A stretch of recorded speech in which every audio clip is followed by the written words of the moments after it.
Let's talk about, among other things, Tony Abbott. Tony Abbott is apparently not going to be writing a book anytime soon that is a memoir about his time in life, politics, the Prime Ministership, and of course now his plans for post-Prime Ministership life. This was written today in the margin call section of the Australian newspaper. Some will call it an Australian publishing tragedy, but Tony Abbott is refusing to write a post-Prime Ministerial memoir. Other PMs since Gough Whitlam, well, every other PM since Gough Whitlam sat down, co-written their account of their Prime Ministerial years. We're, of course, about to see The Ghost next year. Remember, it was supposed to come out before the election this year, but we have to wait until next year for The Ghost to be able to dump it all upon those who dared pushed him out of power and then saved the Liberal Party and won the federal election. What a riveting read it will be. But even as political tragics, do you actually read the former leaders' books? No, too many politicians, you know, current and former, write books.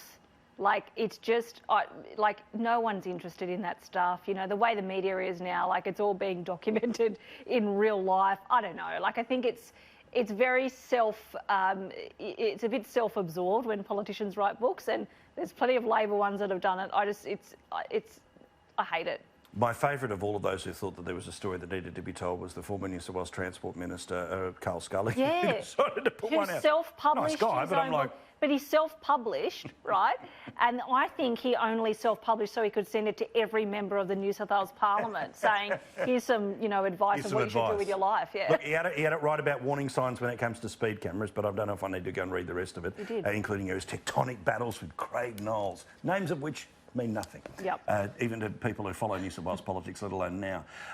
David, what about you, the former leader? I think this is a good thing, but I also think we have to have the broader... I mean, look, the chat doesn't matter. They've all got an ego, but what a former Prime Minister should do. I think the model has been established now. Rarely appear, like John Howard, or rarely appear but in service of advocacy such as Julia Gillard. Sure, both of them sometimes get right back into that political lane, but the ghost from Queensland, the ghost from the Pink House, we've heard like 4 times a week from them for the past little while. A former Prime Minister from the Northern Beaches, look, if he pops up every now and then, fine and fair enough, but we don't need to hear from them as regularly as we do.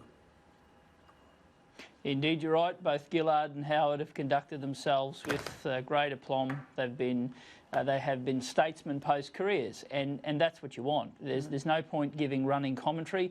You had your opportunity when you were there, whether it was a short or long opportunity. That's your time to affect change. That's the time for people to hear your opinion. Life after politics should be about letting somebody else have a crack, and you should be able to get on with your life and do the things that make you happy.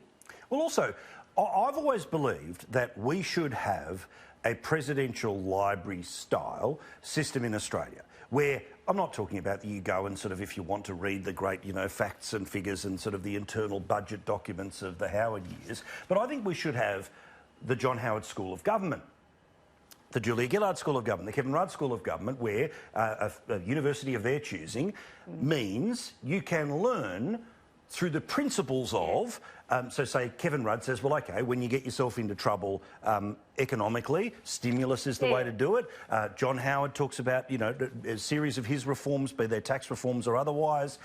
Abbott can talk about, you know, how ambitious, you know, a budget should be. That's just the beginnings, but also their philosophies. And I think that also it then ties them to an institution that can do some scholarly work to say, well, obviously, not just my version of the world would have been the great version of the world, but if they turn around and say, you know, the Malcolm Turnbull School of Government believes with this evidence that this thing is the way to go, and it's more substantive than everyone trying to have the last say, because none of them will ever have the last say.